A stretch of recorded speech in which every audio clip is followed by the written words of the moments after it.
One ruler steps up, Hakor, also known as Akoris. 393 BCE, the throne is chaos, Nepherites' eye dies, Samothrace sneaks in. Hakor grabs the crown back. I clean house in the Nile Delta, lock down the forts, pay mercenaries in cash, not promises. Because independence isn't free. The Greek chessboard, Persia wants Egypt back. Cyprus under Evagoras, anyone who keeps Persia busy. The king's peacelands, 387 BCE. Persia scores a win. My circle shrinks, I pivot. Play rivals off each other.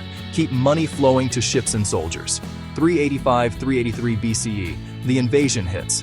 Artaxerxes II sends men, sends money, sends generals. I flood fields, cut canals, fight from marshes. Greek mercenaries hold the lines. Persian supply runs stretched thin.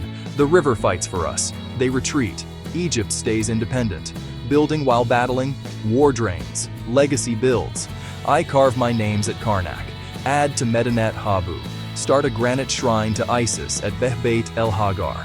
Stone says, we were here. 380-379 BCE. Allies falter. Evagoras bows out. I'm tired but juggling treaties and troop pay. My son Nepherites II flashes on the throne. Months, not years. Soon, Nectanebo I rises. The verdict? I didn't conquer the world. I blocked it. For a decade plus, Egypt breathed free because strategy beat size, marshes, money, and timing. That's Hakor, the comeback king who turned a floodplain into a fortress. And sometimes holding the line is the greatest victory of all.